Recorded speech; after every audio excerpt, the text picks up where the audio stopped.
The shell. I'm gonna click on it every time, no matter what. This. I don't know why I expected to have a stash. Oh my god.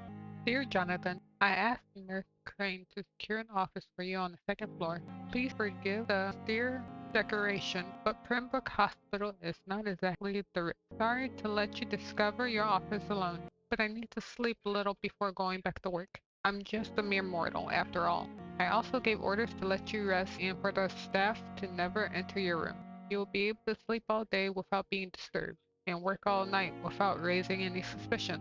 I'm afraid the place is quite messy, but you'll be able to conduct your experiments here at your own pace. You'll also notice there is an open window with a scaffolding that will allow you to enter and exit the hospital without being noticed. I imagine how awfully new and disturbing this all must be for you. Believe me, I have studied enough of your species to understand what you must now be facing and feeling. Be assured I'll do whatever I can to help you in this ordeal. Know that you are not completely alone facing it. I'm glad I met you. These dark times we are all presently facing. I hope our future collaboration will yield great results. Welcome to Pembroke, my esteemed colleague. We shall talk soon. Yours sincerely, Edgar Griffin Swansea. P.S. I left a copy of some of my notes concerning what I've discovered about Ekron in the last few years. Feel free to read about it if you need some guidance, as long as you don't use this knowledge to take advantage of me. Does that mean you put in knowledge of something I can take advantage of? The flower's dying. Hold on. Can I take it outside? The flower's dying. It needs water. Okay, glass fire. Give me water. Why even mention it? Why even mention it, bro? If you won't let me give it water. Can I craft water? Unlock new recipes. You have enough components to improve one of your weapons. You can upgrade your weapon. Okay. Well, that actually William needs money Bishop's for blood weapons. is much more unstable than human blood and shows extensive mutation. But this is not what happened to me. I must keep on searching. The sun is about to rise. I can feel it. I'll continue tomorrow night. I have so much time. It is a rare opportunity and to observe their most intriguing physical and psychological traits with scientific and rational eye. Here are some of the most fascinating abilities I personally observed over the last few years. While interviewing a few vampires, as they prefer to call themselves. Supernatural speed. A vampire can act and move like a mortal in all its directions, but a trained eye will spot it can react quicker than an immortal. Only a few occasions, alarm, surprise, necessity to flee. Have I seen a vampire move so quickly it is almost as if he had vanished, just to reappear somewhere else. The human eye cannot follow their movements when they act so quickly, but it is not a teleport or a dematerialization. It's only a supernatural speed. For me, it's a cat-like act which allows them to run, dodge, or jump longer and faster than us. I also noticed that such speed seems to exhaust them, and they are bound to limitations. One of the most powerful abilities a vampire can deploy is the capacity to force a mortal to obey them. I call this trait mesmerism, but it has nothing to do with the mortal ability to alter a subject's mental state. A vampire can bend a mortal to their will, and they can even break a mind. A vampire I interviewed even told me the more a subject tries to resist, the more permanent the damage will be, as if the vampire could literally fracture the target's psyche. The same vampire explained to me that the ability to require some time to match, that the result could vary widely from one subject to another. Implant a false memory, erase the painful one. The possibilities are frightening. Blood awareness. This may be the most catastrophic ability of all. Concerning vampires, it is the cause of so many tragedies from them and us. Vampires crave for blood. They must use the will to restrain themselves from frenziedly drinking every drop of blood they see. They need blood to function and to express their full supernatural traits. A famished vampire can be very weak, even if he cannot die of hunger or thirst. This urge, this need for blood may only explain why a vampire is so aroused by it. A vampire confessed to me that the blood could sometimes blind him, since his smell and attractiveness can be strong.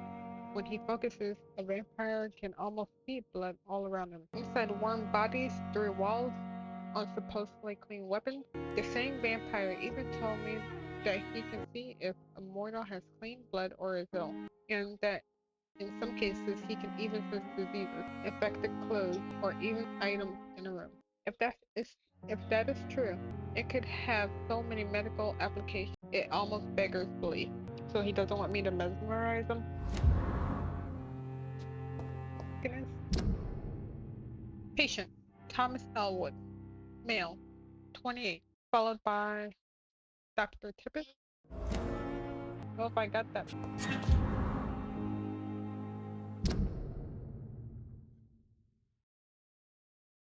Birmingham, 27th October. Hello, sis. How are things in the big city? Here in Brum, things are not so good. It seems flu is here again, and we have many new cases of infection in the neighborhood. Do you remember Miss Shell? Do you remember Miss Scheller, the old drinking hag from the third floor? She passed away 2 days ago, and her flat is already occupied again. You, you would, you would have to pay me a huge amount of money to go to sleep in the bed in which a woman has died of the flu just a few hours ago. Sorry, I did not take time to quickly answer your last letter. Between taking care of little Paul, mom, dad, and my job at the factory, I rarely find time to write my favorite sister. By the way, my son says hello.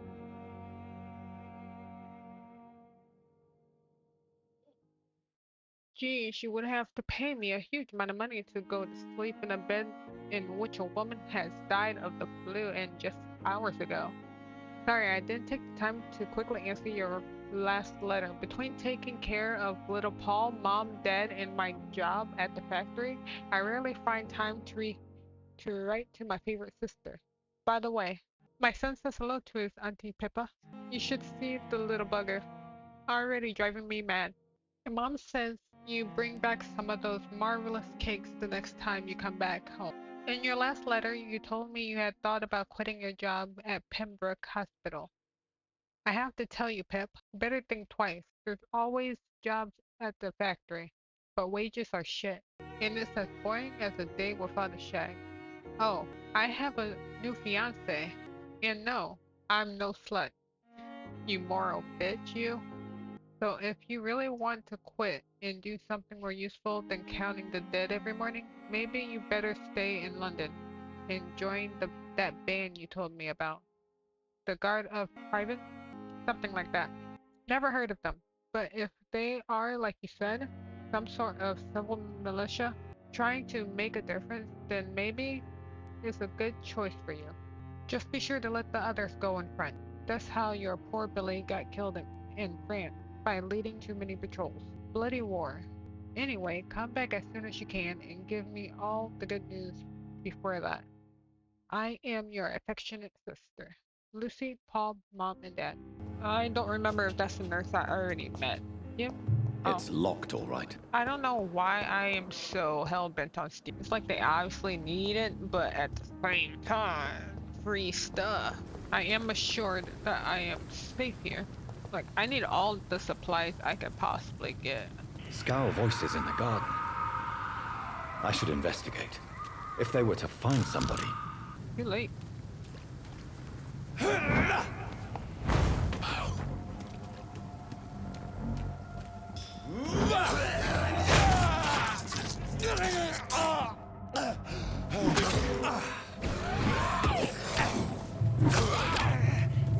I am so dead.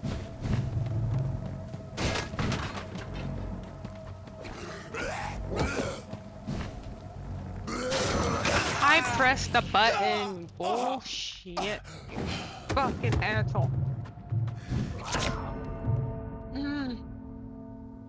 Let me finish the hospital. Hey. Good evening, miss. I'm Dr. Reed, the new surgeon at the Pembroke Hospital.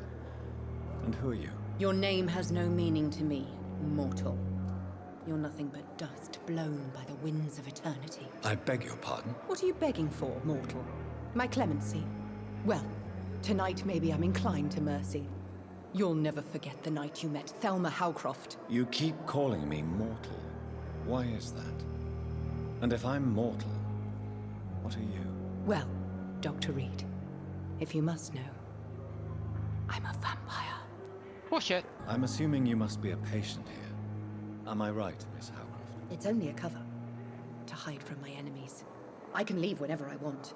As a woman, a spirit, fog, or bat. Who are these enemies you mentioned? Can you describe them? I cannot say for sure. But I sense their eyes on me from nearby. I feel them watching me every time I visit the garden near the morgue. The staff here are not your enemy. They're here to help you, to care for you. I'm not speaking of the doctors in white. I'm speaking of the men and women who hunt me. For I am a vampire. I see. Don't worry. These people will not find you here. I'll personally make sure they leave you alone. Thank you, mortal.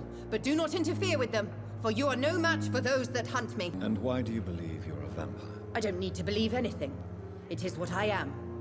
It is what I feel within this hollow shell of flesh. Please, describe to me how you feel. What is it like to be a vampire? I can hear my body crumble from the inside as my flesh cracks and fades. I sense the last pulse of postulant blood within my drying veins. I need new blood. I see. Have you ever heard of Cotard's syndrome, Miss Howcroft? Never. It's a mental illness discovered by a French neurologist named Jules Cotard. The affected patients are delusional. They believe that they are putrefying, that they are dead, a ghost or a ghoul, or in your case, a vampire. Delusional, you say? Oh, sad and petty mortal. You can't even begin to understand the concept of immortality. And you think it is I who am delusional. Who are you really, Miss Howcroft? I mean, apart from being a vampire. Is that not enough for you, puny mortal? What do you require? Proof of my powers? I'm curious to know who you were before becoming a vampire. It was such a long time ago, I don't remember. Centuries of unholy life can have strange effects on one's minds, you see? I'll leave you, Mistress of the Dark, to your nocturnal activities. Prevent disease, careless spitting, sneezing, coughing, spread influenza, spread by droplets sprayed from the nose and throat. Do not cough in public. Fine, I'll talk to you. Good evening, nurse. Good evening, Doctor. I don't think we've been introduced yet. My name is Pippa Hawkins. And I'm Dr. Jonathan Reed. Dr. Swansea has recently offered me a position in this hospital. Well, it's a euphemism that your help will be appreciated, Doctor.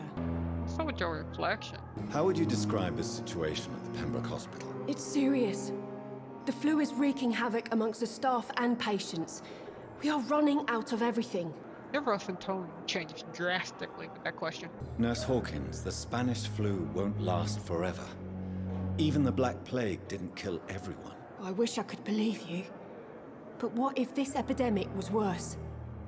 What if in the end, nobody was spared? You must get a hold of yourself, nurse. Sorry, I'm exhausted. No one has any idea when this epidemic will be over. How long have you been a nurse? Or long enough to see that the epidemic is winning. And no matter how qualified you are, don't tell me you'll change that. You'd be surprised what dedication can achieve, Nurse Hawkins. In medicine, sometimes we're just a test result away from a miracle. Sorry, Doctor. I don't want to sound bitter, but I'm just too tired to give a pep talk like Nurse Brannigan. No one asked you to.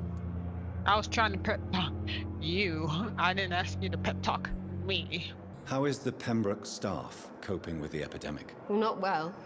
Milton, the ambulance driver, is even more grumpy than usual, especially concerning doctors. Why does Milton dislike doctors? I don't know.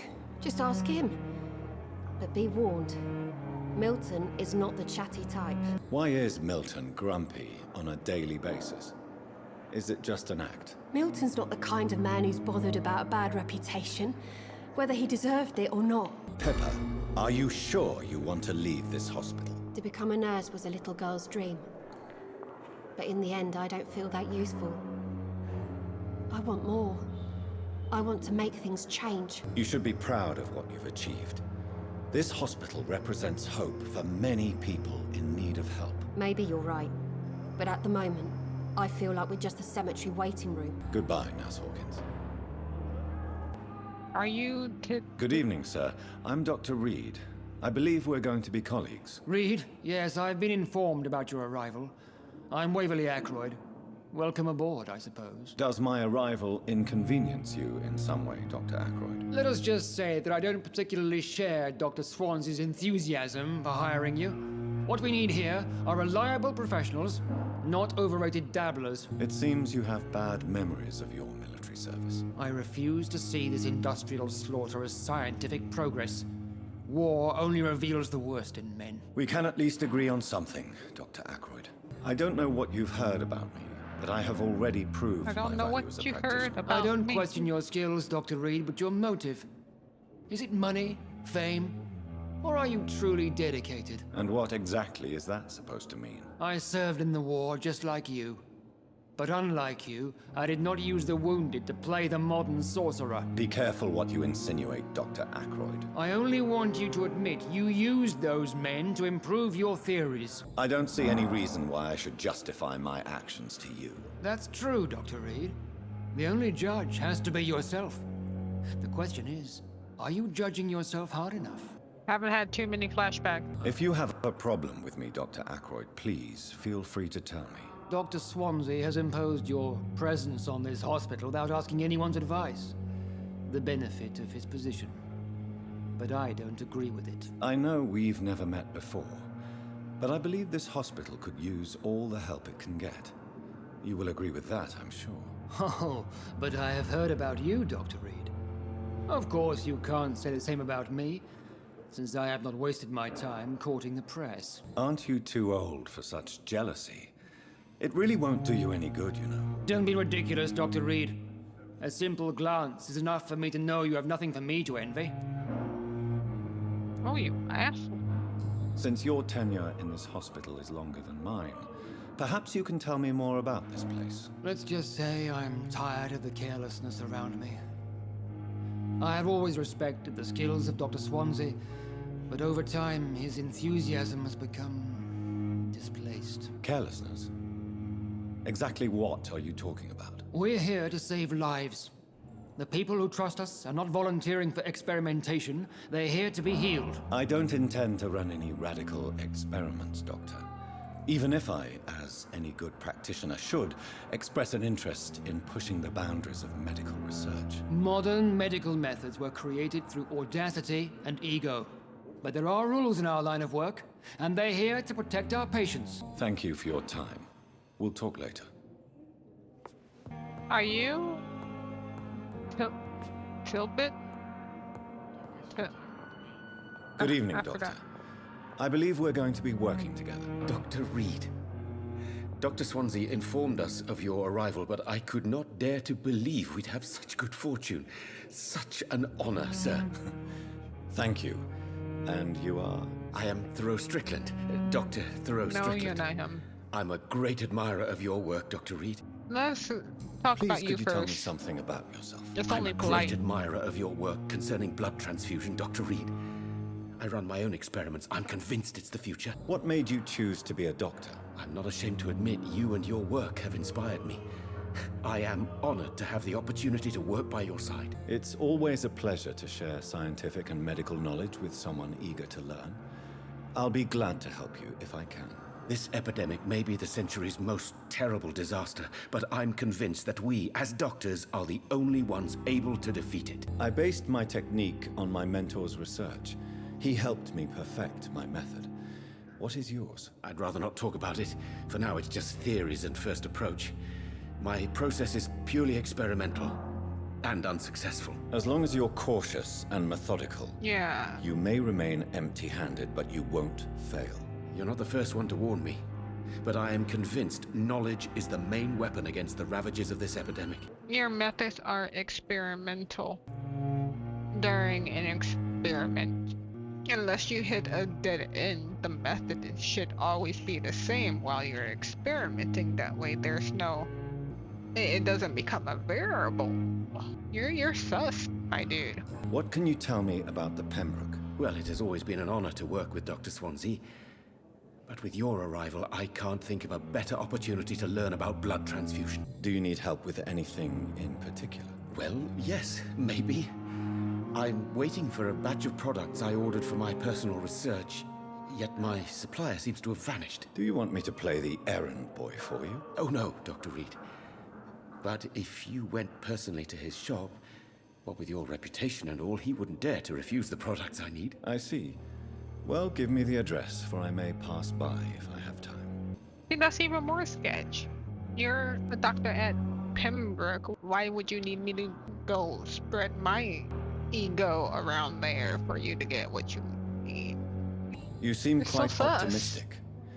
It's a rare and precious attitude in these difficult times. I'm convinced that this epidemic is a test of endurance and dedication for us men of science. Questions remain about our capacity to resolve the situation. True, true. Last summer, during the first wave of the epidemic, I used to joke with Milton about the extra work. We're not smiling now. What do you think of Dr. Ackroyd's aversion to modern medical methods? It's a shame he's so narrow-minded. Dr. Swansea taught me that science is about exploring uncharted territory. I'm convinced that's true. With the influenza and all that's going on, you should put your differences aside, don't you think?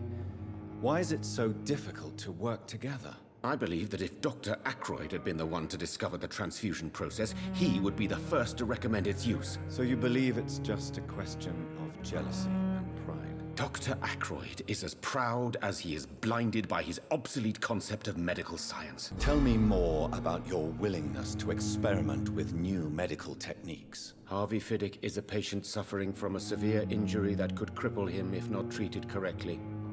I'm convinced your blood transfusion technique could help him. What is it you really want? To save him, or to prove your point? Fair question. I want nothing but to save my patient, Dr. Reed. Especially since I know Mr. Fiddick's story. Tell me Mr. Fiddick's story. Our first diagnosis was compromised because Mr. Fiddick lied to us about the real origin of his injury. He first claimed it was an accident. But why would he hide such crucial information from us? Because he is a proud father. Ashamed of putting his children at risk because of his own negligence. This personal involvement could also appear to be a lack of impartiality. You must know that a good surgeon must remain neutral. I agree. But that does not excuse Dr. Ackroyd's behavior. A man who did not even take time to converse with his patient. Do you think keeping his distance was a mistake? All I know is that I'm taking care of human beings with desires, hopes, and fears. Not some biological machine comprised of blood, bones, and flesh. Goodbye, Dr. Strickland. Good evening, sir. I'm Dr. Reed. May I help you? I don't know if a third opinion is needed. Your colleagues are already arguing about my condition. I see. Would you mind telling me more about your situation? I'm Harvey Fiddick. All I want is to get me bloody arm fixed properly. Tell me about yourself, Mr. Fiddick. I'm just a regular guy waiting to get his arm fixed, so I can return to work and to my family. I was more curious about what you were doing before being hospitalized. I'm a carpenter, and a good one too. But that means I need both arms to feed my family, Dr. Reed. Are you satisfied with your treatment here? Well, it's clear that I've chosen a bad time to be injured. Forgive my bluntness, but you seem overwhelmed by cases of the flu. I won't lie to you about it. I'm afraid we are. Are you sure you don't want to operate yourself, Dr. Reed? I have the feeling you're very capable, and your colleagues seem to think so too. In other circumstances, you would be right. But for now, I don't think I can take on the responsibility. My apologies. Tell me about the doctors who are arguing about your case. Strickland and Ackroyd. They both want the best for me, but there's a lot of pride there. Doctors are no different from carpenters, it seems. What do you mean? I often had professional arguments with rivals on a building site. Difference is I disagreed about wooden nails, not flesh and bones. Tell me about your injury, Harvey. Why do you feel so guilty about it? My wife died because of me. And now I may lose everything because I've been careless enough to hurt myself. What an arsehole. So this is about the children, then you think they blame you for their mother's death, and then you hurt yourself so you can't get paid to take care of them. How could your job be responsible for your wife's death? I was working a double. She went out to bring me a hot meal and got caught in a German bomb raid. You can't hold yourself responsible for your injury, Mr. Fiddick. Unless you tried to hurt yourself. Of course I didn't hurt myself. But I can't work until my arm is fixed. My children need to eat, Doctor. Tell me more about the death of your wife, Harvey. 1915. I was in the army. Building workshops for the Royal Flying Corps. Helen was happy I wasn't sent to the front. What happened? The Germans sent Zeppelins to bomb the construction site, but they missed their target. My wife was bringing my dinner when the bombs fell. I'm sorry for your loss. So many died during the bombings. I served in France and witnessed the carnage there. I would like to say that she didn't suffer. Truth is, I have no idea. I just know that I'm all that me kids have. Poor little bleeders. How are your children after losing their mother? They were smaller then. The only good thing about this is my Helen didn't bring them with her that night. No, so the guilt is all you. If you feel guilty about that, that means that working a double was your choice. Staying at work was your choice. That's the only way you can spawn guilt and not throw blame. Goodbye for now, Mr. Fiddick. I'll see you later. My sweet girl. Reading time. My dear children, sorry I didn't write to you before, but it hurts like hell just to write these few words on bloody paper. Don't worry, Daddy will go out of the hospital as soon as the doctors fix his arm. In the meantime, I will need something. Go see Mr. Chadwick at the construction site and tell him you are Harvey Fiddick's children. You remember Robert Chadwick, the big guy with the mustache who helped me repair the house doors last spring? Go see him and ask for a few bob. He won't refuse to spare you a few. I'm sorry I can't work anymore for now, but we'll figure out something as soon as I'm out. Don't worry, everything will be fine as soon as Daddy's arm is strong again. As soon as the doctors have fixed my arm, Why'd you stop there? I'm quite busy right now, Dr. Reed. Tell me, Waverly, what do you think of Dr. Strickland's enthusiasm for his experimental research? Strickland is playing with his patients' lives for pride and glory. Now that, sir, is unethical. Are you thinking about something in particular? Harvey Fiddick needs delicate surgery.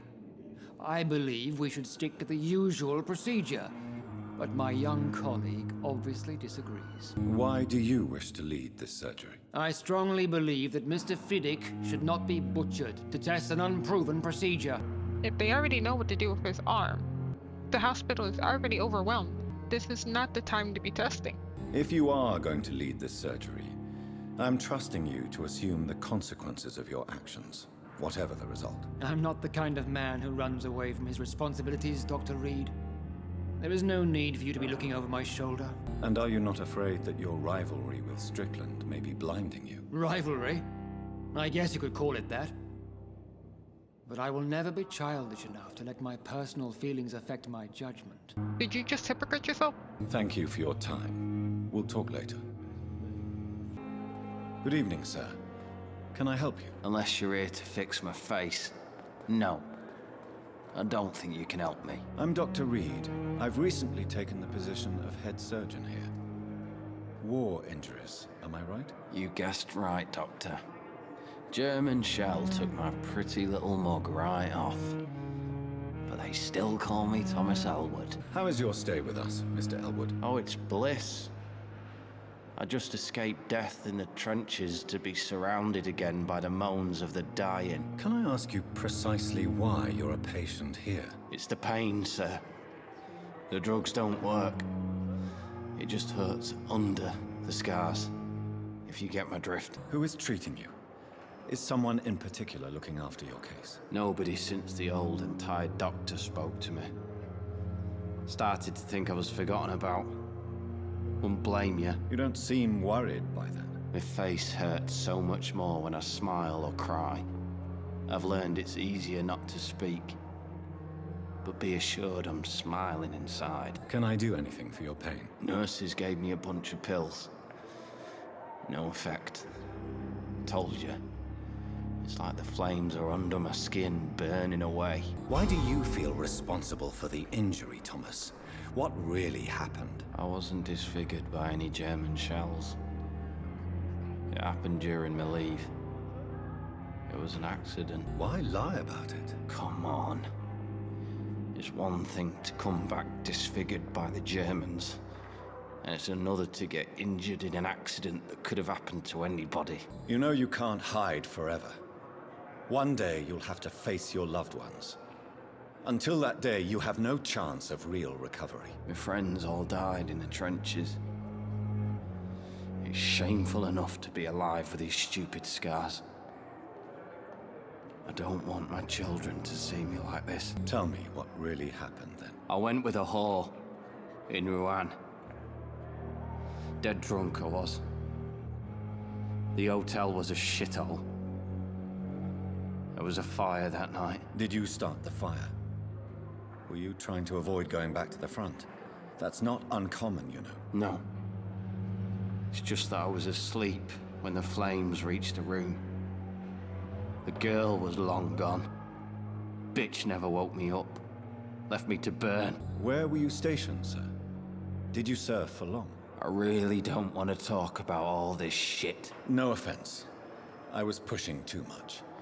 I served in France myself. I just wanted to know what happened to you. You were an officer, weren't you? Then I doubt we fought the same war, sir. No offense. You told me before you don't want your children to see you like this. Do you have any other family? My sister Agatha has raised me nippers since their mother died. Don't want them to look at me like this. Your sister's not a child. I'm sure she has nothing but respect for a wounded soldier, and you are her brother. You don't know my sister Agatha. She may be young, but she's all discipline and morality. If she ever found out what really happened... She doesn't have to know. She's a sly one, my sister.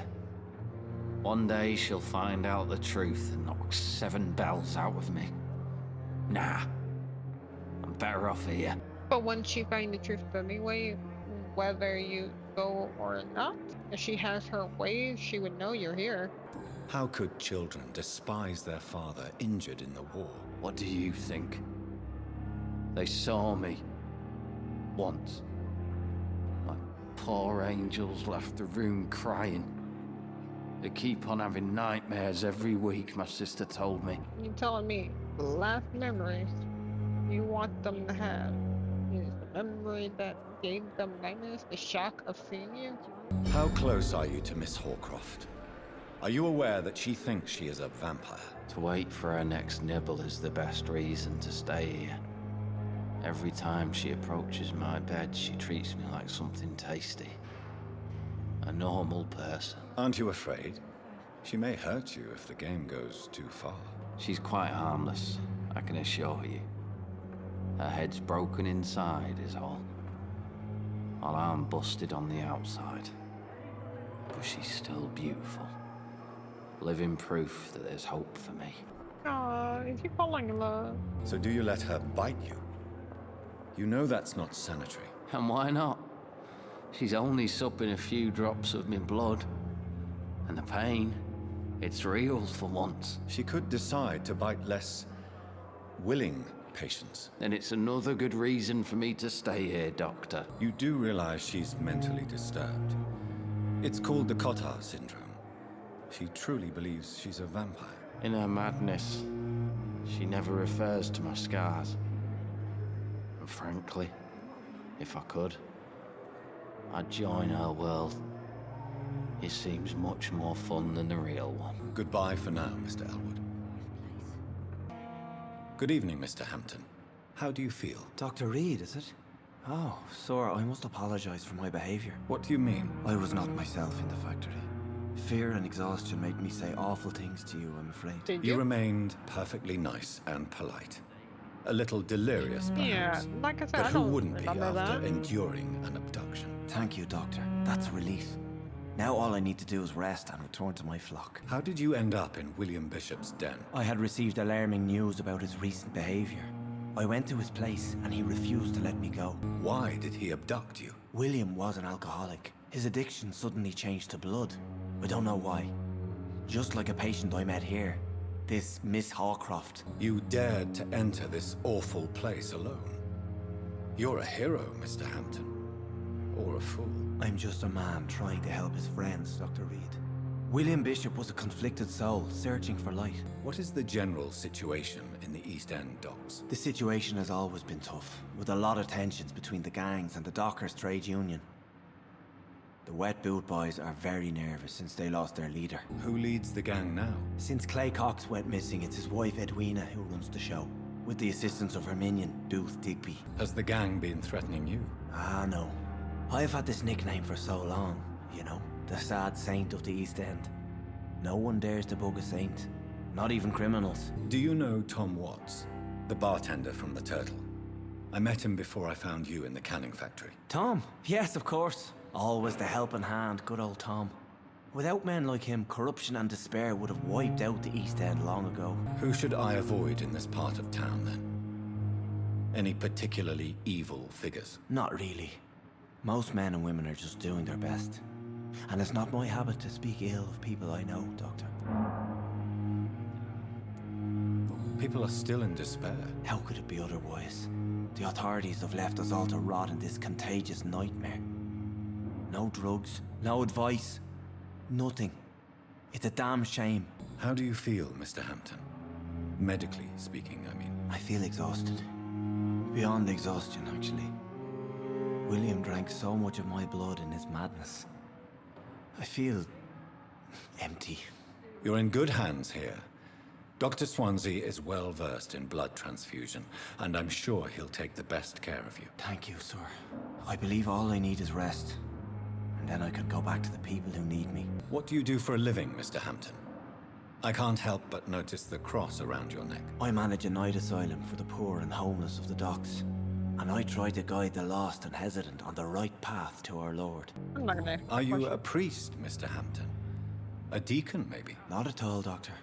I'm just a man of faith willing to preach the good word. Believe that he was possessed, so it would be a valid question to ask. Why didn't you use your cross against William Bishop? To repel him somehow? That's a very strange question, Doctor. A cross is no magical token, if that's what you were trying to say. Not mine, anyway. Have you made friends since you arrived? Not really, but I recognized Miss Harriet Jones. I knew her when she lived by the docks. That poor woman had such a miserable life. You never came to see her here at Pembroke? Receiving visits when sick can be an important part of the healing process, you know. We're not just bodies. You're preaching to the converted now, Doctor. To be truly honest, I thought she was dead. She left the docks many months ago. Goodbye, Mr. Hampton. We'll talk again later. How are you? Good evening, sir. So it is true. The famous Yes, it Dr. is. Reed has joined us. I can't think of any better news during these terrible times. Do we know each other? Actually, yes. We met once before at the Rockefeller University in New York. Dr. Tippett, yes, I remember. I was assisting Professor Carell in his research about coronary bypasses. He had nothing but praise for you. He was also very confident about your future. And look at you now. Eminent surgeon and blood transfusion specialist. Well, apparently we don't know each other that well. What is the Pembroke Hospital situation? And please, speak freely. This hospital is not exactly the best of London. I'm sure you are used to working in a better environment. It's not exactly the best situation in London either. I can't have expected this hospital to be prepared for what was to come. Don't be misled by appearances, Dr. Reed. This hospital does not lack talented people. It just lacks hope. What can you tell me about the staff in the hospital? Some are really good, and others are not so good. But during this troubled period, there is no time for slander. I prefer to focus on the positive character traits. Tell me more about cherished people, then. Nurse Brannigan is a pearl. She is the most helpful and dedicated nurse I've ever worked with. A clever and cheerful woman. You really seem to admire her skills. I'll go even further. If she was a man, She would be a damn fine practitioner. Any opinion about the management? I don't always agree with Dr. Swansea's reserve, but I must admit he does all he can to keep this facility running during this crisis. Ah, yes, the burden of command. I was fed up with this concept while serving as a medical officer. Don't get me wrong. Swansea's a good administrator. I just wish he would get out of his office now and again. You're exhausting yourself, Corcoran. Maybe you should think about preserving your strength. No. We must keep on healing all those poor souls. We are the last rampart before chaos. Once more, unto the breach. Nurse Brannigan is worried about you, Doctor. She should not have told you that. I will have a word with her. You don't have to blame her for her honesty. I'm not that kind of man, my dear Jonathan. Actually, Nurse Brannigan's opinion is the only one I may listen to. You know, figuring the way you talk. Goodbye, Dr. Tibbets. But your attitude was like, oh, I'm about to tell her, don't be talking to other people about me. Good evening, sir. I'm Dr. Jonathan Reed. I'm new here. I've already heard about you, Dr. Reed. I'm Milton Hooks, the ambulance driver for this shithole of a hospital. That's quite a blunt introduction, Mr. Hooks. You can call me Milton. I like to speak my mind, Dr. Reed. Perk of the job. Don't judge me, and I won't judge you. I'm not sure I understand what you're talking about. Well, I'm no doctor, but I'm pretty sure a gun can't be used as a surgical instrument. You have a keen eye. I learned to shoot during the war, and have carried one ever since. Old habits die hard. No need to explain, Dr. Reed. And if you ever need a better gun, remember, I may have something for you. How is the situation around here? You want to hear the situation is all right? It's fucking awful. We lack everything, and it's getting worse every day. Why do you have such a mediocre reputation among your colleagues, Milton? Fuck them. Nobody knows the horrors I've seen since working here. This city was sick long before the epidemic, Dr. Reed. I know it's a difficult task, but correct me if I'm wrong. Is this not the job you are paid to do? I've seen babies left to die while their brothers were properly fed. Underage girls and boys sold to all manner of perverts. I'm sorry, I don't know what to say. Yeah, exactly. We lack words. So excuse me if I don't look on the bright side of life. So what do you do exactly in this hospital? Apart from smuggling guns, I mean. I've been an ambulance driver since... too long, I guess. I bring sick people here night and day. It's a dirty job, but I get it done. Most of the time. Since you're on the front line, how is the sanitary situation in this vicinity? It's a complete disaster. It's even getting dangerous to enter Really? some streets or buildings. Even the locals attack you. Goodbye, Milton. Thelma Howcroft said she was being watched by vampire hunters. Where are they hiding? I should investigate. Who are you? Good evening. I'm Dr. Reed. Always a pleasure to meet a colleague, sir. Especially when he was supposedly dead. A colleague. Are you a doctor too? Not anymore, sir. I used to be Dr. Rakesh Chadana. Now, I'm just Mr. Chadana, pawnbroker and humble guardian of this morgue. What do you mean, you used to be a doctor? Was your license revoked? No, sir. It is Dude, just that I no. like to be precise. I run a little pawn shop while taking care of the dead. But I used to be a real doctor. Are you afraid or uneasy being surrounded by so many corpses? Why should I?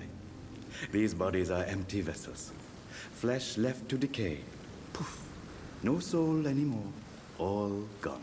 How did you get this job? After I left the army, I worked as an undertaker down by the docks. A dangerous place with many an unpleasant business there. Milton Hooks helped me get a job here. An interesting point of view. And quite an exotic one, too. Most people fear, or at least have a respect, for dead flesh. Sir, as a medic during the war, I learned to face my death and the death of others. It's the pain we have to tame, not death itself. Have we met before? I don't think so, sir. Why? When we first talked, you said you were glad to meet me since I was reported dead. Funny story, sir. Your sister came here a few nights ago. You were missing, and she was looking for your body. She must be very relieved now. Well, let's not tell about that. Do you work here alone? Yes, very easy work, sir. All I have to do is watch a few bodies. The situation was very different when the main morgue was still open. Why do you have to watch these bodies? Because these poor fellows have no names. We keep them in case someone comes looking for the missing. Sadly, very rarely happens. Why close the hospital's main morgue? It was for sanitary reasons after the beginning of the epidemic. Cadavers had to be moved to the nearest mass grave. A pawnbroker? I expect you get all types of people here. Yes, sir. All kind of people. For I sell all kind of goods. What kind of goods? With the quarantine, it's not always easy to buy things. So I trade. I exchange. Some people sell, some others buy. I like to help. Who comes here to trade with you?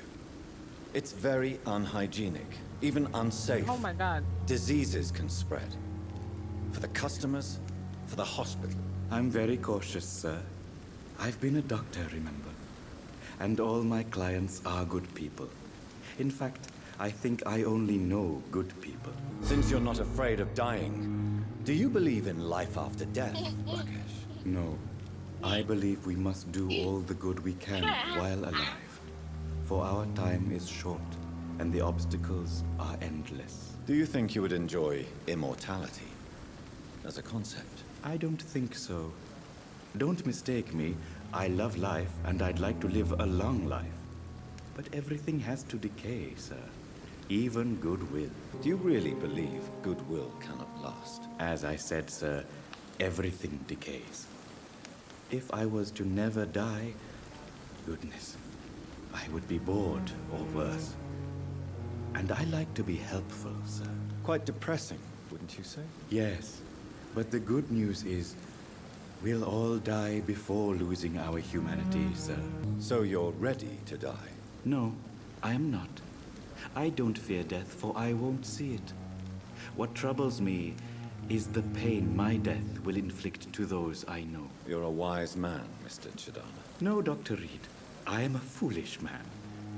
But I like to think otherwise. Please show me what you have to sell. Of course. It's just trinkets and curios, really. But I'm sure they can be useful. Opium. Formula written on a piece of paper says complex and needs to be analyzed. Yeah, I'll take that. Thanks for the business. I'm sorry you ended up on my plain and cold medical bench, sir. It's locked. I must be very angry about this unfair situation. I managed to arrange to have you buried in the same mass grave as your wife. I hope that might help. But I thought those were for unidentifiable bodies. But you act like you knew him. Hey. Oh my goodness. Dear love, I finally found the missing money for the fee asked by the ambulance driver to bring you to the hospital. Don't worry about nothing now, except getting better, for I took care of everything. I asked some of our neighbors, and they told me that this Mr. Hooks is something of an honest crook. He may ask for extra money in exchange for a bed, but the bed is then guaranteed. I'm sorry I refused to pay first, and I realize how that the important thing is that you get better soon. The Pembroke Hospital is a good place, I heard, despite the bad behavior of this Milton Hooks. I promise you that everything is okay now. I'll see you in your clean bed as soon as possible. Nicola. Milton Hooks. Oh. But in the circumstances, I'm willing to give you the benefit of the doubt. Is this always open? Good evening, madam. Can I help you? It's my son who needs you, sir. I'm Dr. Jonathan Reed. How can I help your son? I'm Beatrice Goswick, mother of Mortimer Goswick. Could you check on him, please, Dr. Reed? I've heard much of your talents as a physician. What can you tell me about yourself, Mrs. Goswick? Not much to say. Just take care of my Mortimer and I'll cover all the expenses. That's all that matters. May I ask if you have an occupation, Mrs. Goswick? I'm a teacher by profession.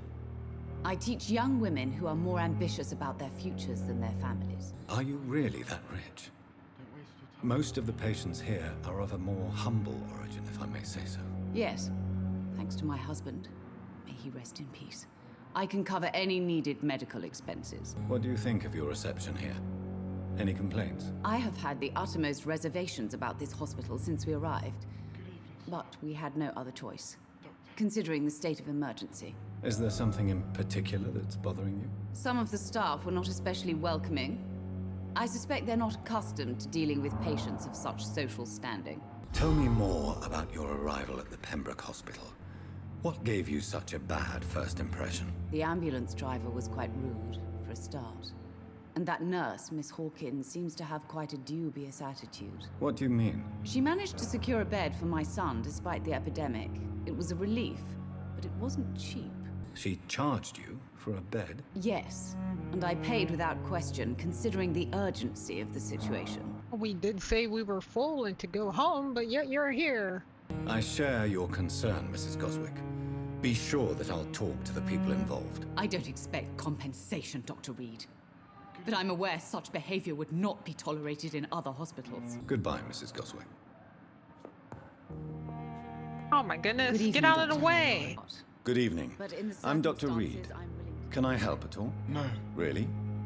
Why are you here then? I don't want to talk. My throat hurts too much. I suppose Oh. that this pain is the reason you're here. Is someone taking care of you? Yes. And no. Could you at least tell me your name, sir? Mortimer. Mortimer Goswick. How painful is your throat, Mr. Goswick? So painful I'd rather not talk at all, Doctor. I'm sure you realize a doctor and his patient have to communicate, sir. Would it help if I gave you some paper and a pen? Not really. I see. Then maybe it's not just your throat that hurts, Mr. Goswick. Perhaps your sore throat is just the consequence of something more hurtful. Yes, maybe. But I don't want to talk or even write about it now. Why did your mother have you hospitalized here? She seems convinced this is a bad hospital. My mother just wants the best for me. She won't rest while I'm here. She'd go all the way to hell and back to help me. Pembroke Hospital may look unorthodox, but rest assured you're in good hands here. It's not me you have to convince, Dr. Reed. It's my mother. Is your mother bothering you? As your doctor, I can ask her to leave you alone if you would prefer. That's tempting, Doctor. But you have no idea what my mother is capable of. She would tie herself to my bed if you asked her to leave. I have to go now, sir. But don't hesitate to contact me if you need any help. Oh, she gave him 10 feet on their own. Good evening, Milton. Good evening, Doctor. Still trying to save lives? So what do you do exactly in this hospital? Apart from smuggling guns, I mean. I've been an ambulance driver since... too long, I guess. I bring sick people here night and day. It's a dirty job, but I get it done. Most of the time. It sounds like things have been a bit rough recently. What's happened? Yesterday I got attacked by the patient I was bringing here. I escaped from the hospital's garden, but I lost my wallet when I was running. You left an infected patient outside the hospital. That's incredibly dangerous. Go there yourself if you want, but be careful, Doctor. I'd rather not bring your dead body back. Since you're on the front line, how is the sanitary situation in this vicinity? It's a complete disaster. It's even getting dangerous to enter some streets or buildings. Even the locals attack you. Are you really smuggling weapons through the hospital? And why not? I've already been attacked by patients, you know. And by gang members willing to steal my money. But you're not defending yourself. You're selling guns to civilians. You keep people alive your own way, Doctor. I offer them another way to protect their health. Why do you have such a mediocre reputation among your colleagues, Milton? Fuck them. Nobody knows the horrors I've seen since working here. This city was sick long before the epidemic, Dr. Reed. I know it's a difficult task, but correct me if I'm wrong. Is this not the job you are paid to do? I've seen babies left to die while their brothers were properly fed. Underage girls and boys sold to all manner of perverts. I'm sorry, I don't know what to say. Yeah, exactly. We lack words. So excuse me if I don't look on the bright side of life. Tell me why you're extorting money from some of the patients here. If a patient wants a bed, he'll have to pay me a little fee. That's all. Where did you get the idea for such an immoral scam? Funny you should ask. The first time it was from a patient who bribed me to get a bed. It's only then I realized I could make a fortune. Do you know that Nurse Hawkins is thinking of leaving the hospital? That's not a surprise. We've talked about it already. Does it not bother you? Sometimes I think she may be right. We should run away while we can. Question is, where can we go? Where is it safe? I'd like to see your goods. Wise choice, Dr. Reed. A reliable gun is what everybody needs these days. I need this handle part, and that's all the money I got. But I am willing to sell. Wait, so I can't sell the gun that I have? Man.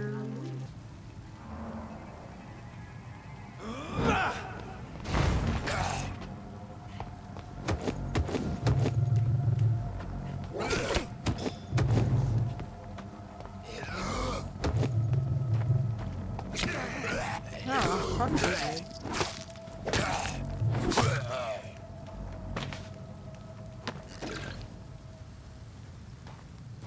I was gonna, like, suck your blood, but you bastard just smacking you.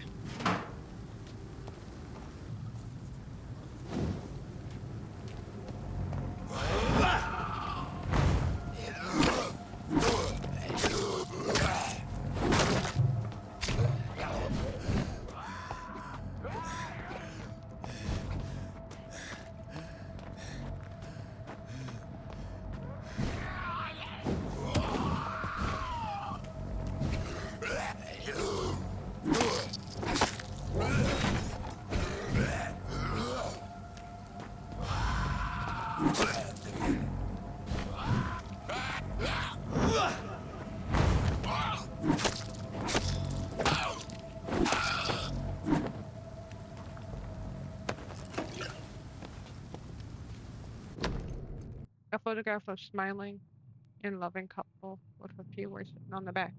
Milton and Pippa. Oh. So, Mr. Hooks and Nurse Hawkins are an item. Those two have hidden their affections well. Yeah. I don't think I found his wallet though. And it'd be weird that I found the picture and not his wallet. Maybe he'll think I stole his wallet and just took the picture out. So as soon as I step off the property, they're like, yeah, everyone's gonna attack you.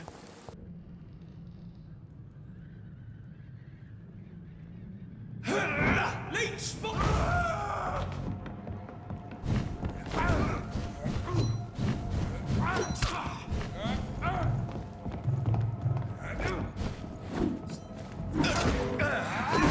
Stay alive!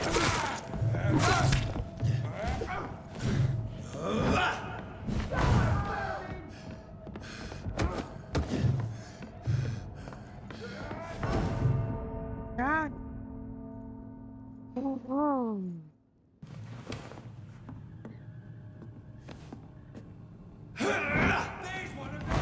Watch yourselves!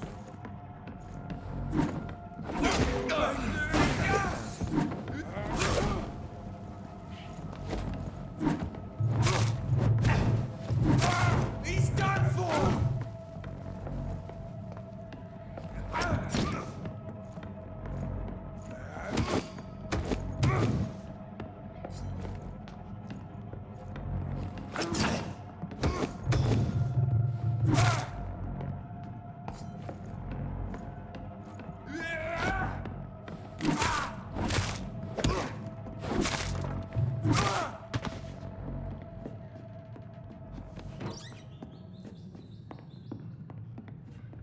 Determine what the film age discovery. 25th October, guard closed. East Patrol. Vampire activity hospital survey investigate. 3 days ago, one of our new recruits heard a rumor about the presence of a female vampire hiding in Pembroke Hospital, London East End. All we have is her first name, Thelma. Your mission is discreetly go there and observe any suspicious activity concerning said leech. Then report directly back to us, and we will decide what action should be taken. Cool. Good evening, Miss Howcroft. How are you tonight? I need blood, Doctor. Warm, rich, vibrant blood. Tell me, Thelma, what do you really know about vampires? I saw one and he saw me. I watched him hunt and kill. I saw his terrible wounds heal as his victim died. And then I knew I was saved. You mean you actually saw a vampire? Here in London? Yes. And it has been the answer to my pain. I must drink and kill to regenerate my decaying body. I am a vampire too. You have no idea what problems your claim could cause if heard by the wrong people, Miss Howcroft. You must stop this nonsense now. Why fear the truth? Strange things live in the dark, Dr. Reed. Strange and ancient beings that were here before this island even had a name. Tell me, Thelma, why do you feel so attached to Mr. Elwood? Why him?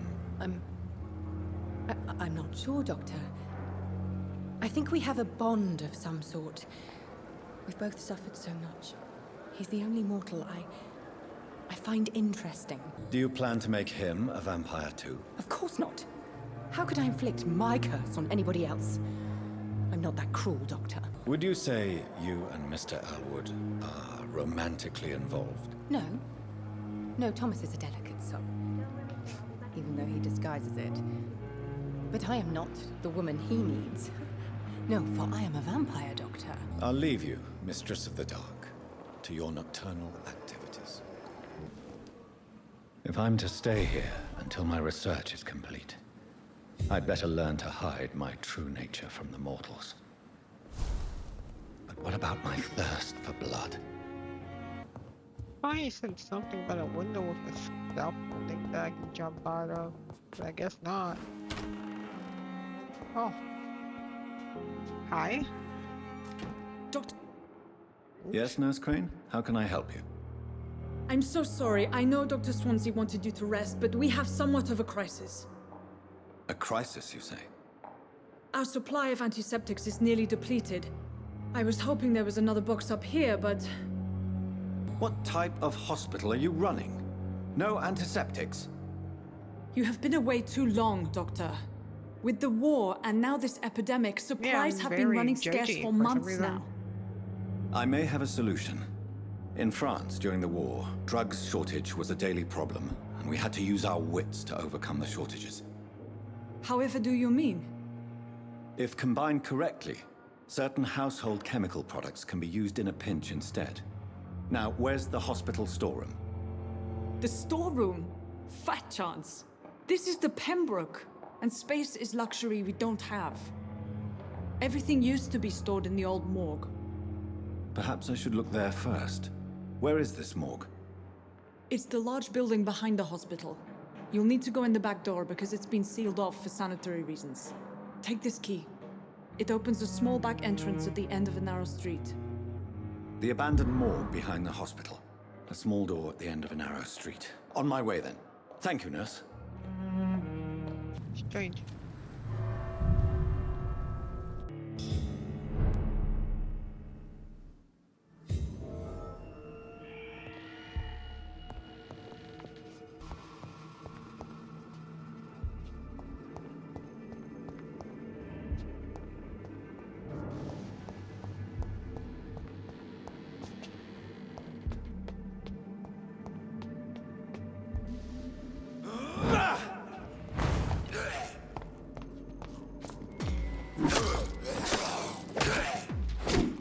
Behavior is similar to the infected William Bishop. Must be the same strain. This sickness moves faster than influenza.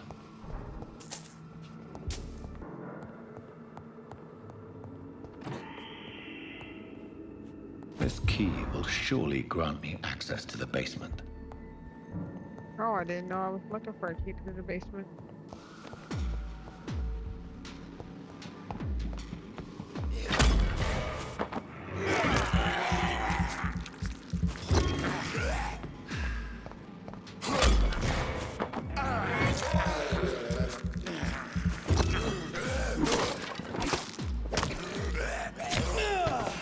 Press stay again.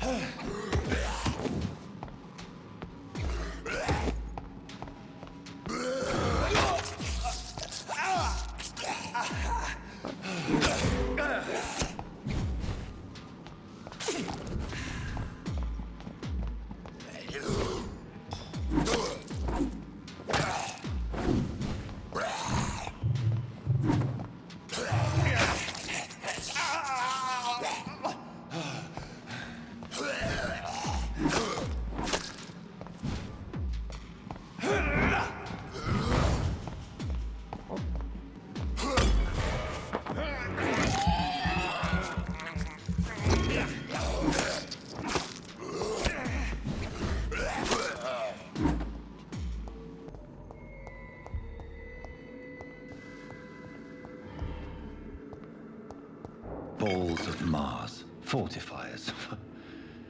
As popular as they are ineffective.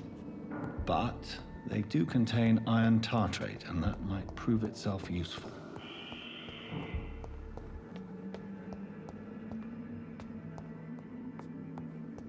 Ask for.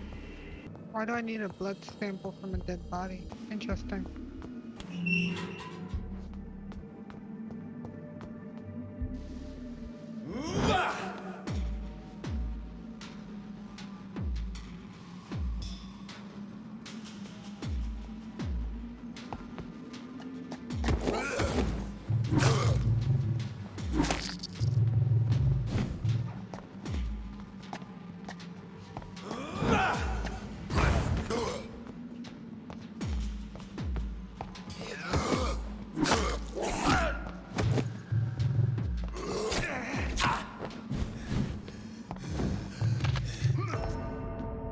You gotta be kidding me, bro.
Skulls can be so ferocious. I'm not sure I can defeat them without becoming stronger. To drink blood is so tempting. Yes, it is. But I can't do anything at the hospital just yet. And I have to see if I can change public opinion about me. Which I won't, because curfew is at 9 o'clock, and I'm outside at 9 o'clock, which still makes me a goddamn enemy. What choice do I have? Just feed on everyone except for people at the hospital. Just leave.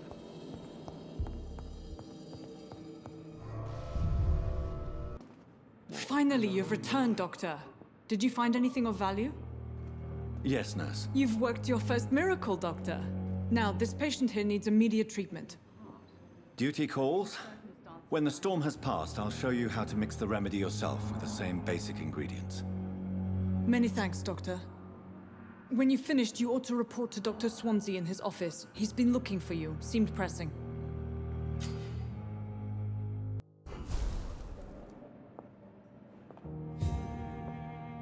Wait, do I have to? Good evening, Mr. Goswick. How are you? I'm okay. Do you need any help? I'm afraid I may, sir. I don't mean to be a burden. You are not a burden, sir. Healing you is my responsibility. And you have my gratitude for that. Do you need any help? Thank you, Dr. Reed, but you've done enough already. The rest is up to me now. I have to go now, sir. But don't hesitate to contact me if you need any help. Hey, Dr. Swansea, I haven't ate Please, anybody. Jonathan, come in. You proud? Fascinating, is it not? In the last decade, so many mysteries have been brought to light with our microscopes. The human body, biology's penultimate frontier. The more we explore its boundaries, the less we're able to trace a clear line between life and death. You, my friend, have a foot in both countries. The view must be vertiginous. It's at least as vertiginous as chatting about vampires with you, I would say. This must be all so new to you. This area of town, the hospital, a brand new life. How stimulating it must be. I wish I could share your enthusiasm, Dr. Swansea, but my condition defies scientific categorization. Undead? Unalive? Immortality defies logic. I cannot express my thrill at this serendipitous turn of events. The world's most eminent specialist in blood transfusions, a vampire. One might say a gift from heaven. There is an absurd poetry to my situation. Physician, heal thyself. Forgive me.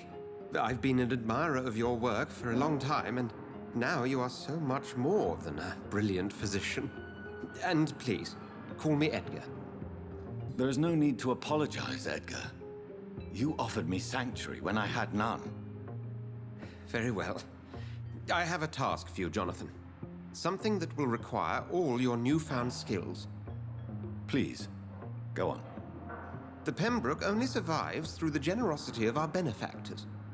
Unfortunately, our main donor has found herself in a bit of a bind. Now, if you could help her out... A spokesman or politician is what you need. That's not my calling. And until I come to understand what has happened to me, I require discretion. Discretion is in order, Jonathan. Lady Ashbury has recently received rather indelicate correspondence that, if revealed, would jeopardize her position. And you would like me to eradicate this threat? By the stole, of course not. I would just like you to pay her a visit. Her ladyship is certainly near the tents outside, tending the sick. You can't miss her. Look for someone impossibly delicate. Accepted. I'll see what kind of trouble Lady Ashbury is in. Can I steal from the office? Oh.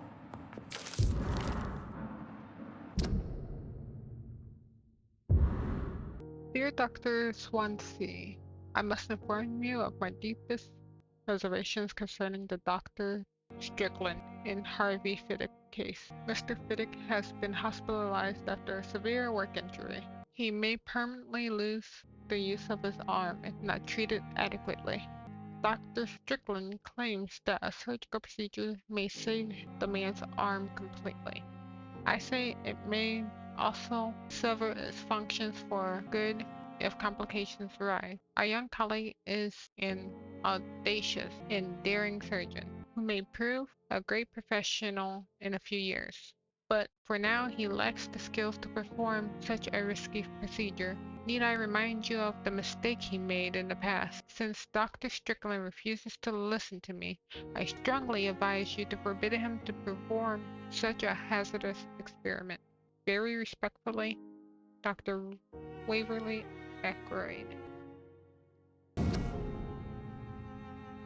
don't remember picking this up. This note is not for the Pembroke administration, but for my old friend, since our short discussion 2 days ago concerning the possible promotion of the esteemed Waverly Ackroyd as the new chief of surgeon at Pembroke, I finally concluded that it wouldn't currently be in the best interest of the facility. Don't misunderstand me here. I'm convinced that Ackroyd is a very competent physician. I may even admit that he deserves a promotion, but not now. Not while we all struggle to keep the epidemic at bay. For now, we need a clear, hierarchical organization, and we must avoid the inevitable frustrated egos caused by such a promotion. We need an obeying and dedicated army. If I may even add, this is also a good test of character. I sometimes think Dr. Ackroyd is a little bit too proud, a little bit too eager to be promoted.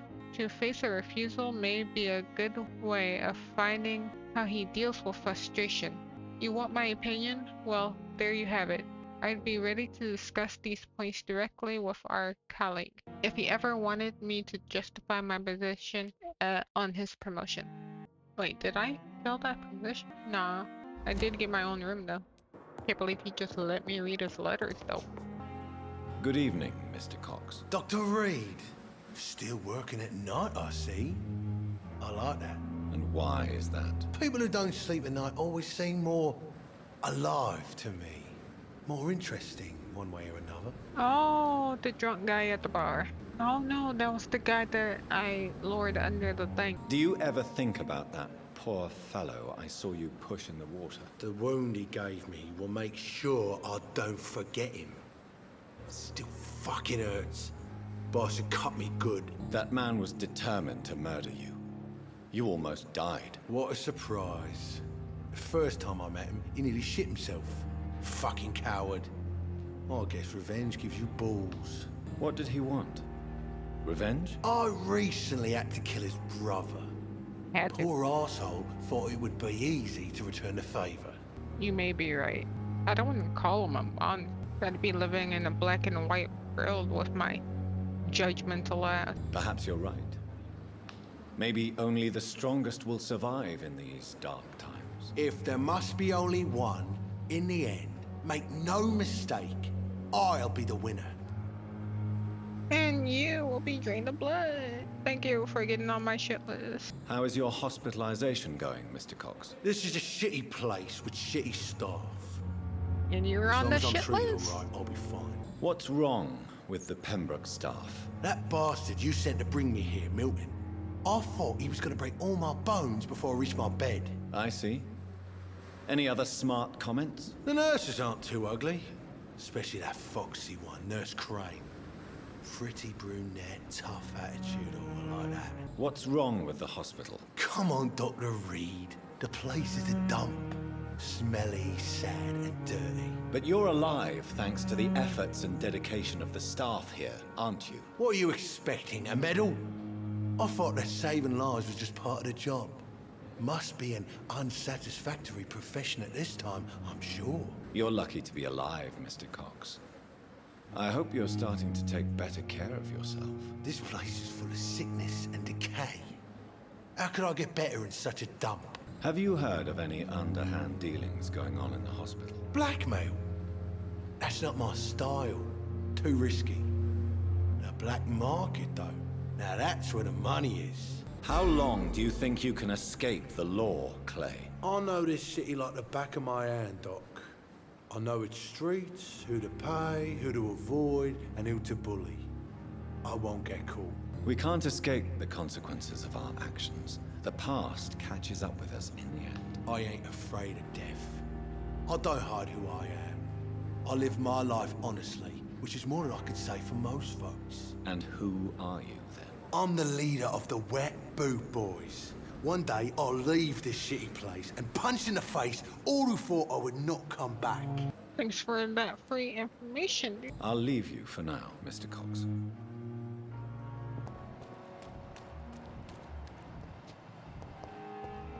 I saw that down by the docks. Please, sir. I need help bad. What's going on? I'm Blight, sir. Mutant Blight. I've lost my mate. Shit. Can't find him anywhere. I'm Dr. Jonathan Reed from the Pembroke Hospital. Please, calm down and give me more details. Oswald and myself were both infantry, sir. We were en route for the hospital, but we had a disagreement. And Oswald ran off towards the canal. How long have you been searching for him? I can't go there. Too many rats by the water. Fucking rats. Can't stand them since the war, sir. Can't stand them at all. Don't be ashamed, Mr. Blight. Many soldiers who survived the trenches suffer from musophobia. I'll see what I can do for your friend. What can you tell me about yourself? I'm Oswald's best friend. We served in the same regiment, sir. We've taken care of each other since we came back from the front. What can you tell me about your friend? His name is Oswald Thatcher. We survived the war together. Oswald is nervous and quite fragile since we came back from the war. Where was your friend the last time you saw him? He went down by the canal. He didn't want to go to the hospital. I think he went to the sewers on purpose. So I couldn't go after him. This is a dangerous part of town. What are you doing here? We were looking for the Pembroke Hospital. We both need help. Treatment, I mean. To get some sleep. Just need to feel better, sir. Do you need medical attention, sir? No thanks, sir. Unless you're able to get rid of every rat in London. You're good. I have all the information I need for now. If I find anything out about your friend, I'll let you know as soon as I can. Thank you, Dr. Reed. Good evening, Milton. Good evening, Doctor. Still trying to save lives? Have you heard of any underhand dealings going on in this hospital? There are a lot of secrets round here. I'm not surprised someone tried to make money from them. What kind of secrets? I'm not in the gossip business, Dr. Reed. If you want to know more, you better talk to Harriet Jones. She's the oldest patient here. I have some good news, Milton. What? The epidemic's over? I retrieved your wallet with all the money and a certain picture. Well, yeah, Pippa Hawkins is my girl. So what? Is it the difference of skin color that bothers you? Not at all, Milton. Good. Please, take this money anyway. To remind you to keep your mouth shut. Not everybody is as broad-minded as you, Dr. Reed. What's going on between you and Nurse Hawkins? Pippa's tired. Tired of all this shit. Tired of all those corpses piling up. She's as depressed as I am. During the war, I witnessed a few couples just like you come together in difficult circumstances. It can be very damaging. Maybe you're right. But we support each other. And that's all that matters. You do realize you could both get fired. Hospital staff are not meant to have intimate relationships with one another. Come on, Dr. Reed. Do you know how many rules are broken in this hospital every day just to keep it running? There's nothing wrong with what we're doing. Plus, she wants to leave, and they're both like, why the fuck am I here anyway? So... Admit it. Nurse Hawkins is more than your lover. She's also your partner in crime. Of course she is. How else could I tell which bed is free? I need to know that. Have you no shame? Don't you see the city is crumbling down? Today, people are ready to pay to get a hospital bed. Tomorrow, we may be fighting for food. Goodbye, Milton. Good evening, Nurse Hawkins. Good evening, Dr. Reed. Milton cheats patients out of their money at this hospital, Pippa. Are you his accomplice? Yes, I am. Is this your definition of being useful? By abusing the sick and poor? No. It is my definition of getting out of this useless life once and for all. Whose idea was it? What difference does it make? We did it together, and I'm guilty as charged. Answer my question. It was my idea first, even though Milton would say it was his, to protect me. Why do you do it? Why not? Most of the sick who paid for a bed are already dead, or will be soon. Don't you see the futility of all this? You put a price on hope. This goes against everything you swore to uphold as a nurse. Report me then, Dr. Reed. Report the little nurse and keep on lying about the surgical errors, the wrong dosages and diagnostics that we all covered for the sake of our colleagues. I only got here like maybe 2-3 days ago, so how's that a threat towards me? What steps are you prepared to take to feel more useful? I don't know yet. My sister believes that the real fight is in the streets nowadays. Maybe she's right.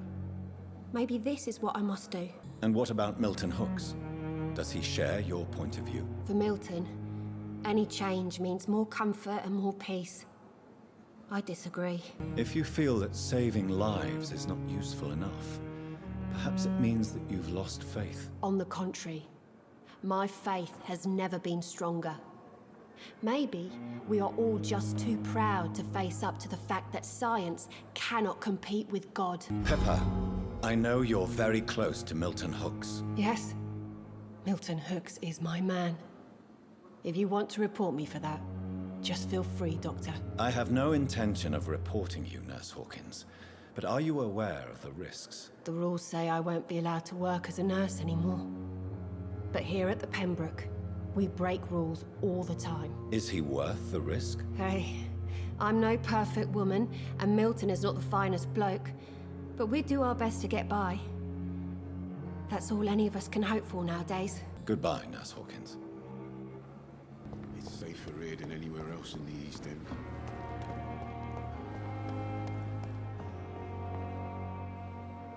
The flu took my dear wife, Emily. I take comfort knowing we'll soon be together again. Mr. Rainfield, that's no way to talk. You're in good hands here, and we'll be up again soon enough.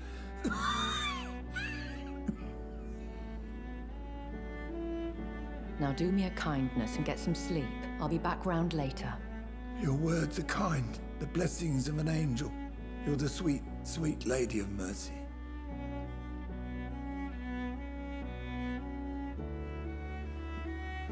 Good evening, Dr. Reed. It's a pleasure to see you again. You seem surprised. Dr. Swansea has brought me up to speed concerning your recent appointment to Pembroke Hospital. You're a the lady who saved me that night, before vanishing into thin air. I remember you from the pub with Dr. Swansea. Indeed. Allow me to introduce myself formally this time. My name is Lady Ashbury. I remember you well, in spite of the brevity of our encounter. Apologies. You've taken me by surprise. I'm very happy to see you.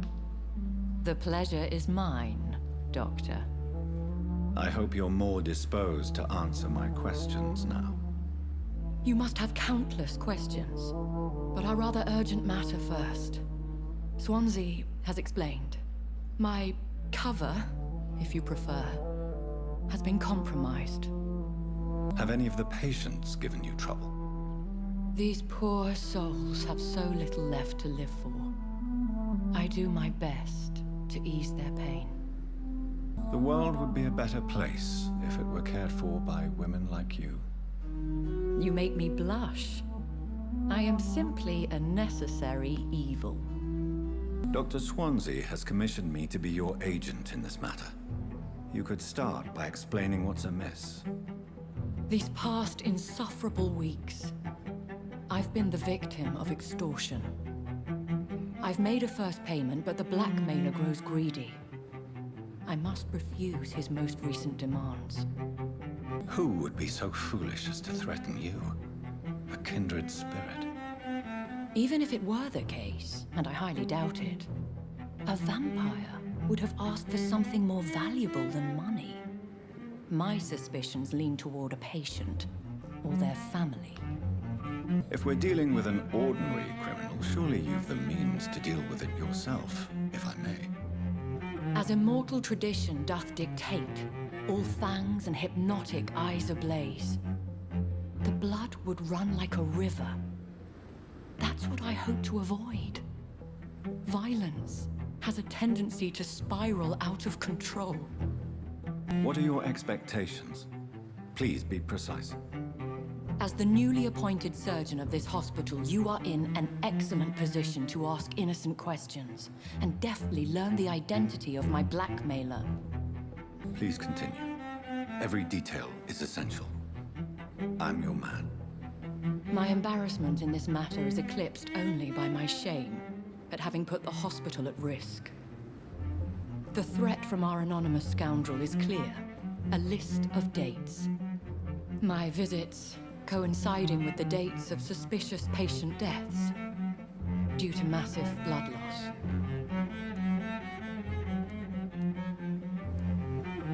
Is it true? Now aren't you the blunt one? We both are afflicted with a thirst for blood, Lady Ashbury. That is our nature. By vocation, we also have reason to visit the hospital. Logic dictates. In all honesty, I'm not simply a patron to the hospital. My visits serve a dual purpose. Dr. Swansea has been treating my condition with a revolutionary technique of blood transfusion. It seems you are a specialist in the domain. I'll take care of it. Do you know where I should start? If that was the case, I'd settle the matter myself. You could talk to our local gossip, Harriet Jones. Not a pin drops here without her hearing about it. I'll meet that woman now. My life, as others know, is in your hands, Dr. Reed. I'm sure of your discretion, but I do fear your powers of persuasion will be put to the test. When this is resolved, I'll be your obligé. I'll answer all questions in regards of your condition. Oh, deal. What is this? Who are you? Get out of my room. There's no need for alarm, madam. I'm Dr. Reed, the new surgeon. Preposterous. Dr. Reed, you say? I don't want some bumbling intern. Where's Dr. Swansea? Please, calm down, madam. I assure you that I am highly qualified. I'm just back from war duty. How brave. Threatening an old defenseless woman. You know how long I've been a patient here? You've picked the wrong fight. I'm Harriet Jones. Harriet Jones? Indeed. I've been meaning to have a chat with you. You know what goes on here better than any other patient, I gather. Oh, better than any patient, nurse, or doctor. I've seen so many vile undertakings. I heard there have been some despicable goings-on. Was there a case of blackmail? Blackmail? Wait. You're investigating something. This isn't a social call. One of those incompetent cunts slit a poor sod's vein. If I didn't know better, Miss Jones, I'd be inclined to say you enjoy this type of idle gossip. God's honest truth, Doctor. It's just the way it is here. Most of these bitches would let you freeze to death before getting you a blanket. I assure you, madam, this is not an investigation into a possible medical error. Debauchery, then? Nurses Crane, Hawkins, Brannigans, whores, all of them. They can't keep their legs shut. I've seen them scratching slutty sores. Really? Well, if you have irrefutable proof, I'll not have the staff behaving in such a manner here. This is your business, Doctor, not mine. But I swear one of the nurses is cavorting with some man on hospital hours. Thank you for your time, Miss Jones. You've given me something to go on. See you on the next round. Still need to talk to Miss you, though, I Jones, think. greetings. How do we feel? Again? Waking a poor old woman in her sleep? You weren't sleeping. There isn't a poor life needs saving somewhere? Now, I need to ask you a few simple questions. Well, if you really must. Have you noticed any suspicious comings or goings? It would be a great deal easier to make a list of things unsuspicious in this house of charlatans. Everyone here is very capable. I have not seen any instances of unprofessionalism. Thieves and murderers, the lot. People have gone missing here, you know. Poof, without a trace. Come now, Miss Jones. Surely it's not that bad. Have you no eyes? This hospital accepts all manner of souls, regardless of origin. The proper sick cannot heal. We're kept sickened by the refugees. If you could just tell me why you were admitted. It's terrible, Doctor. What with a pain in my chest, coughing up blood, and I get awfully tired. Wouldn't be so bad if I hadn't lost my house and all. I see. No one comes to visit, you know. Not even my own flesh and blood. I'll come and visit you shortly. Good night, Miss Jones. The patients and staff might know something. I'll start my investigation with them. Good evening, Nurse Hawkins. Good evening, Dr. Reed. What can you tell me about the strange man visiting one of the nurses during her shift? Let me guess. You spoke with that old shrew, Harriet Jones. Do not pay attention to her, Doctor. She's full of fanciful tales. But I need to know. She could have been telling the truth about the mysterious man. That old witch will end up in hell soon enough. Who cares if a nurse finds some happiness where she can? Is she talking about her? No matter how you feel about her, Miss Jones deserves our help. Who says I don't care for her? Hate is what keeps that old crone alive. What can you tell me about the strange man visiting one of the nurses during her shift? Let me guess. You spoke with that old shrew, Harriet Jones. Do not pay attention to her, Doctor. She's full of fanciful tales. Goodbye, Nurse Hawkins.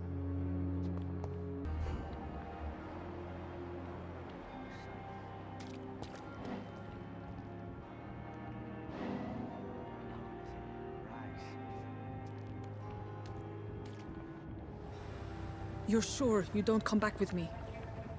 Nah, I have to see someone at the hospital. Be careful. You look so bad they may keep you as a patient. Fuck 'em. I don't like hospitals or doctors. Well then, when you go back to Whitechapel, you may find this useful. What is it? A pass for a free medical exam by the best nurse available. Just read it. I don't read well, but thank you, I guess.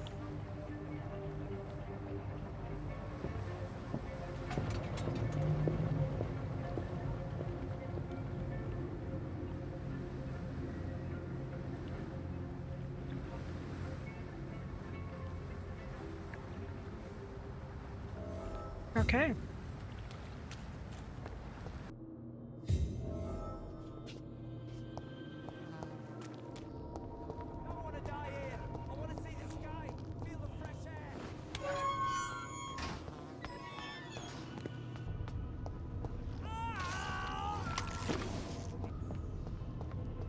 This man has been savagely attacked and dragged to the floor.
That's where that's coming from.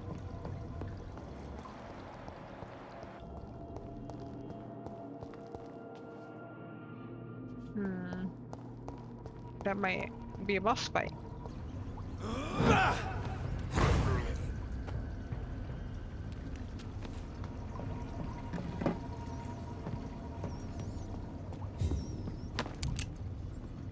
Band of the Dragon. Concerning the Brotherhood St. Paul's Stole, I would advise our members to be very wary about these so-called scholars. Yes, indeed, most of them are always affable and respectful whenever they approach us, but it would be quite unwise for a discreet circle like the Ascalon Club to foolishly speak about our goals, our members, or our traditions. I also would like to remind our fellow members that the Brotherhood itself is ancient enough to have some mysterious traditions.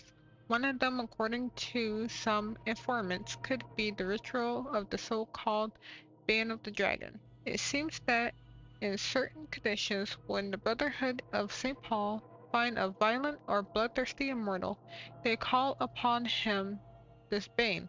What is it exactly? Does it really exist? I don't know for sure either. But whatever I've established as fact, it is that whenever a hostile or vindictive vampire has threatened London, it disappears without a trace after the Brotherhood pronounce a ban upon him. The loyal Virgil Bansha himself has never been foolish enough to openly provoke the Brotherhood. This is a lesson we must all remember. Never be considered a dragon by the Brotherhood. Yeah, that where dragon came from? Makes sense now. Didn't know it was this game that made that line happen. I have this thirst for blood. Here we go.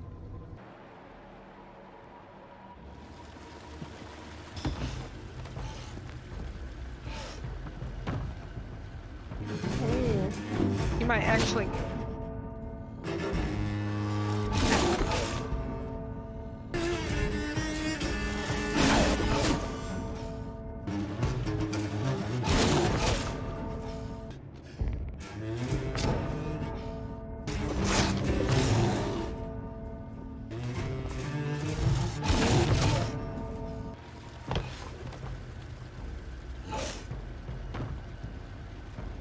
What sort of creature is this?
shit!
Here's what's left of him. Not a lot to check, but I should anyway. If you're sick, if you have no money, whoever you are, wherever you're from, come see. We're gonna call her Dorothy. Come see Dorothy to get help. No tricks, no charges, no questions asked. Just find Darius Petresco's house and present this coupon. Some voucher for a free checkup in Whitechapel. What is Nurse Crane up to? I really must find her.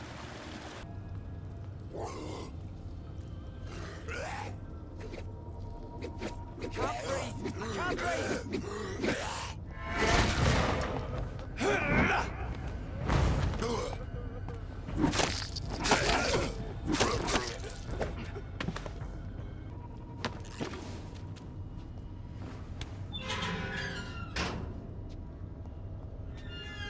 Are you injured, sir? Help me get out of here! I need to get out!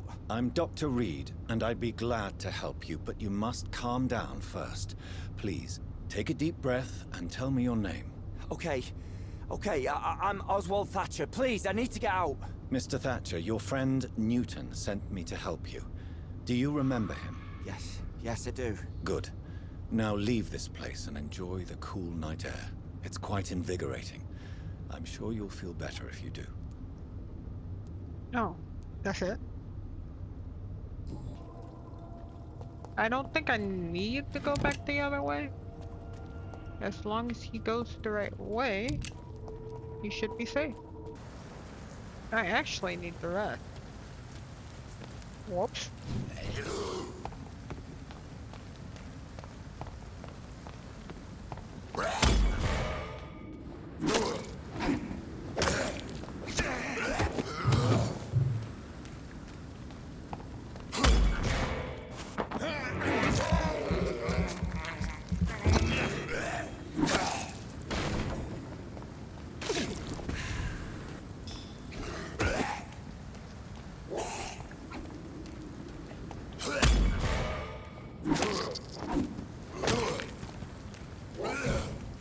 I took a wrong turn, sir.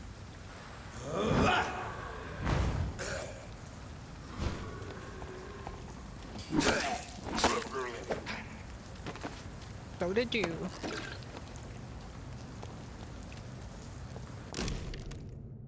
Large knife, name engraved on the blade. This must be Clay Cox's knife. A fine blade. No wonder he wants it back.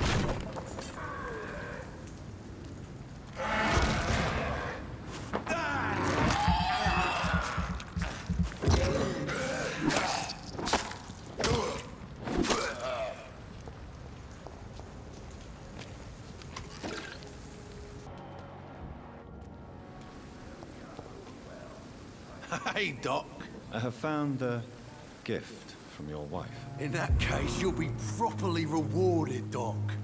Clay Cox is a man of his word. I hope that won't make me an accomplice to your future crimes. Who knows what I might do now I feel invincible again? How is your hospitalization going, Mr. Cox? This is a shitty place with shitty staff. But as long as I'm treated all right, I'll be fine. Keeps highlighting that, like he's I'll gonna leave say you something for else. now, Mr. Cox. That was fast. I'm afraid the trail of breadcrumbs leads beyond the hospital premises. I must leave for a time. Is that so? Why? Now it's time for you to be patient. It would seem that your blackmailer is part of a more complex machination whose root is in Whitechapel. Machination? Do you suspect another immortal is involved? I hadn't considered that eventuality. Do be careful, my good doctor. When immortals are involved, the stakes tend to escalate quickly. I'll return with case solved or carried on my shield. I am home. Wait, why is my door now completely gone?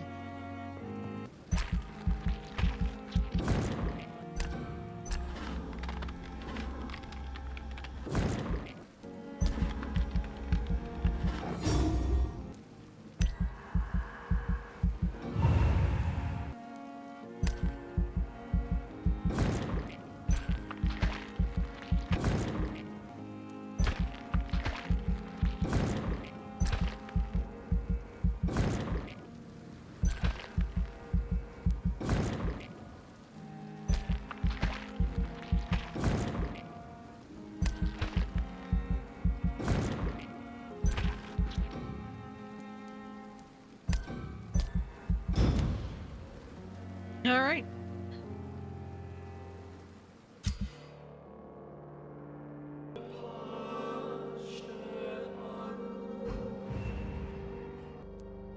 Good to know.